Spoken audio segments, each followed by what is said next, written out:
Possible changes to Alamo Plaza now include new wait times and security measures. Northside and Northeast ISD leaders ask the city to stop the spread of charter schools. And 3 San Antonio City Council members named in a secret Chris Steele recording say the fire union president doesn't control them. This is your Express Briefing podcast for Wednesday, October 10th. Subscribe to this and other free content at expressnews.com/podcasts. And get each day's top news and sports headlines delivered to your inbox at expressnews.com/newsletters. While Alamo Plaza has long been associated with many things in San Antonio, the words wait times were not one of them. But now, a plan to make over the plaza will change the unrestricted way that San Antonians have enjoyed the famous public space.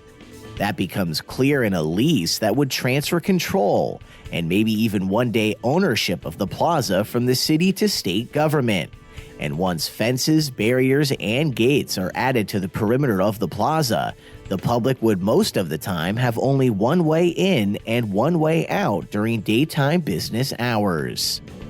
One of the much debated aspects of the plan has been maintaining the public's access while converting it into an outdoor museum-like space, and details of how to do both have been elusive.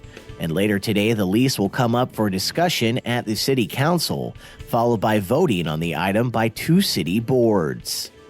The Texas General Land Office would restrict access through one west side entry point during museum hours from about 9 a.m. to 6 p.m. daily.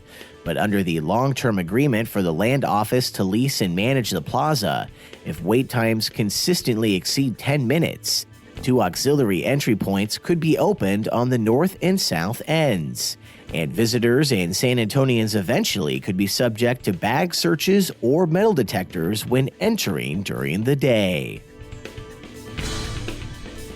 Tuesday, the superintendents of the region's 2 largest school districts called for a community conversation about the impact of charter schools' growth on traditional public school systems, noting that recent losses of students to charters had hurt their enrollments and budgets to a degree that prompted both to seek a local government response. In a meeting with the San Antonio Express News editorial board, Northside Independent School District's Brian Woods and Northeast ISD's Brian Gottardi suggested city and county governments can and should take action to slow or control charter school expansion, asking that city and county governments no longer agree to make it easier for charter networks to borrow money through tax-exempt bonds, and that cities use zoning powers to directly intervene in the charter network's decisions on where to locate schools.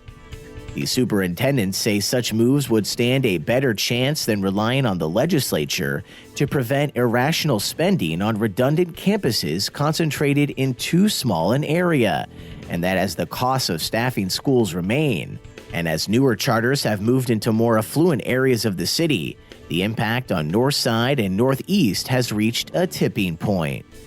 Several Bexar County school districts have reported enrollment declines that have reduced their state funding, with the districts noting part of those declines were caused by families deciding to move their children to charter schools.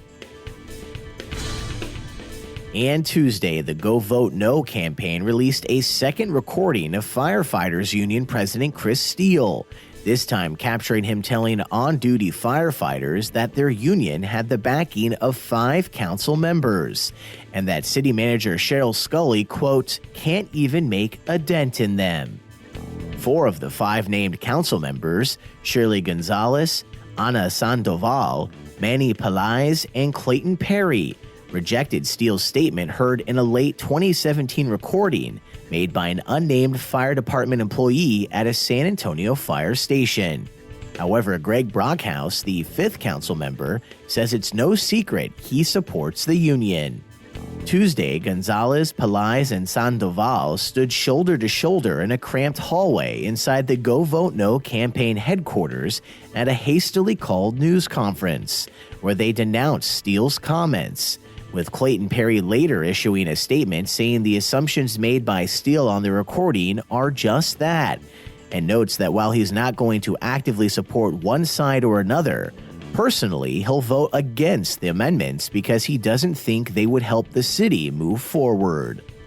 The minute-long audio recording is the second segment recently released by the Go Vote No campaign, though campaign manager Christian Archer says there are no plans to release additional recordings.